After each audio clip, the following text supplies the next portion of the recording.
시청자 여러분 안녕하십니까? 한 주간의 이스라엘과 중동에서 일어난 소식을 전하는 이스라엘 중동 리포트입니다. 베냐민 네타냐후 이스라엘 총리는 현지 시간 26일 개발권과 분배권 이익에 대한 논쟁을 끝내고 이스라엘 연한 거대 가스전을 본격적으로 개발하겠다고 밝혔습니다. 베냐민 네타냐후 이스라엘 총리가 수년 동안 끌어오던 리바이어던 가스전과 타미르 가스전 개발 계획을 본격적으로 실행하겠다는 뜻을 밝힘에 따라 중동에서는 거대한 정치적 지각 변동이 시작될 것으로 보입니다.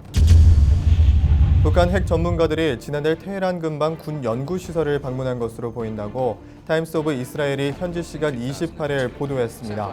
방문단에는 핵 전문가, 핵 탄두 전문가, 그리고 탄도미사일 전문가와 유도장치 전문가들이 포함됐다고 NCRI 관계자가 밝혔습니다. 블라디미르 푸틴 러시아 대통령이 평시에 특수작전을 수행하던 도중 사망한 군인의 수를 국가기밀로 취급한다는 내용의 법령 개정을 현지 시간 28일 발표했습니다. 이에 따라 앞으로 전시가 아닌 때에 군사작전에 투입됐다가 숨지거나 실종된 러시아 병사에 대한 기록은 비밀로 취급하게 됩니다. 지금부터 이 소식을 자세히 전해드리겠습니다.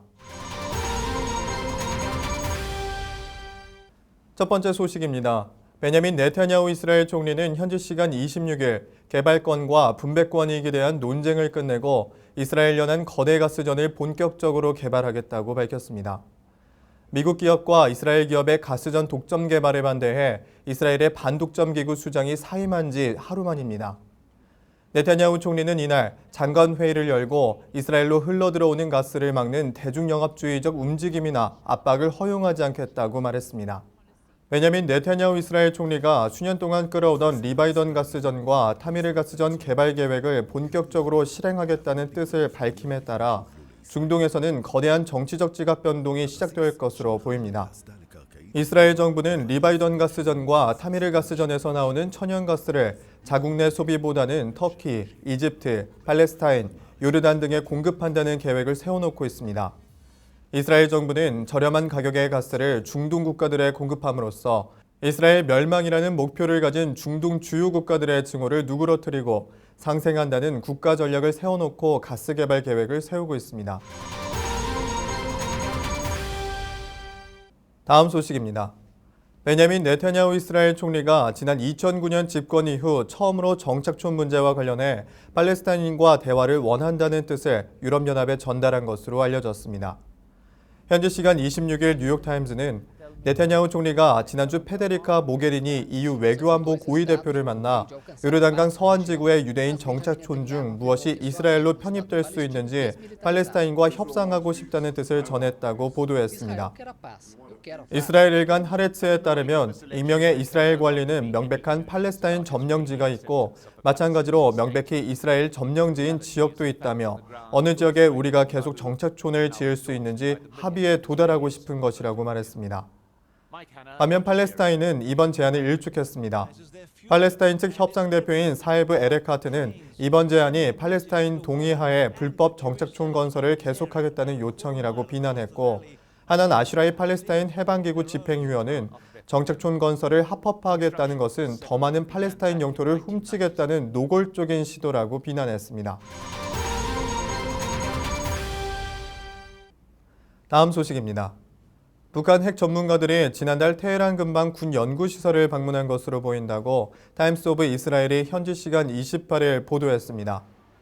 프랑스에 본부를 두고 있는 이란 반정부 단체 이란국민저항위원회 NCRI의 보고서에 따르면 북한 국방부 소속 핵 전문가 6명이 4월 마지막 주에 이란을 방문해 6월에 돌아갈 예정입니다.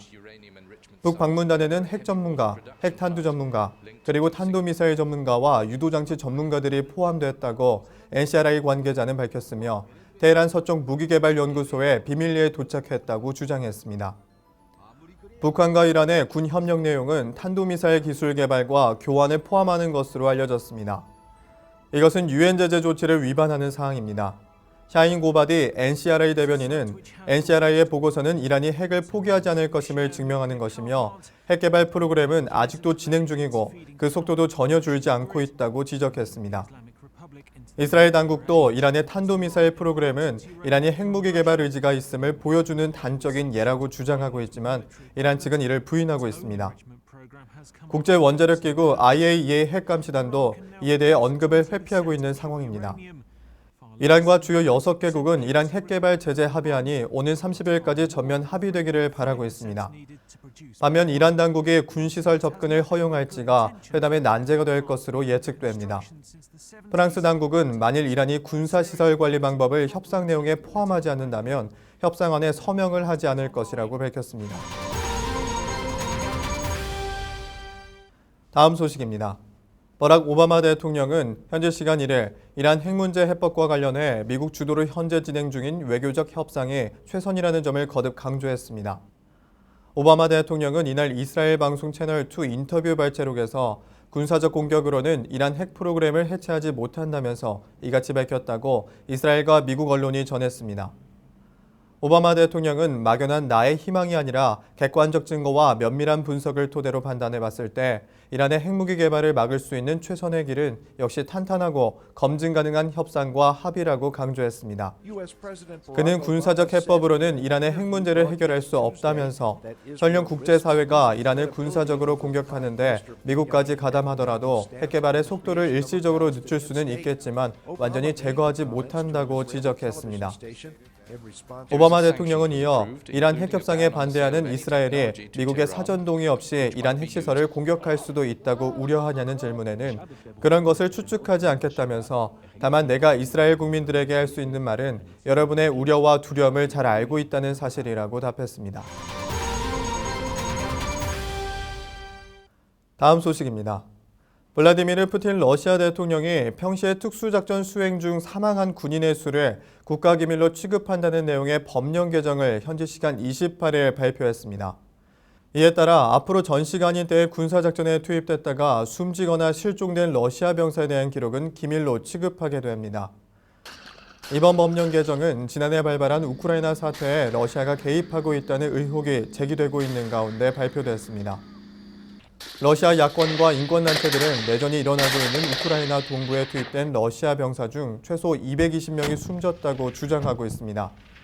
드미트리 페스코프 러시아 대통령궁 대변인은 러시아의 우크라이나 침략은 표현 자체가 잘못된 일이라며 러시아는 여러 차례에 걸쳐 우크라이나 안에 러시아군이 없음을 확인했다고 이를 부인했습니다. 그러나 러시아의 우크라이나 사태 개입을 조사하던 중 지난 2월 숨진 보리스 nem초프 전 부총리의 측근인 일리아 야신은 이번 조치는 러시아가 우크라이나와 전쟁을 치르고 있다는 것을 보여주는 일이라며 전쟁이 선언되지는 않았지만 사실상 진행되고 있으며 이는 푸틴 러시아 대통령에게 약점이 될 것이라고 말했습니다. 제프레스키 미 국무부 대변인은 이번 조치는 이미 모두가 알고 있는 일을 덮으려는 잘못된 노력이라며 러시아군 병사들이 우크라이나 동부에서 싸우다가 죽어가고 있는데 러시아 정부는 이를 계속해서 부인하고 있다고 비난했습니다. 유엔에 따르면 지난 4월 발발한 우크라이나 사태로 인해 현재까지 6,100명 이상이 숨졌습니다. 이스라엘 중동 리포트 오늘 순서는 여기까지입니다. 시청해주신 여러분 고맙습니다.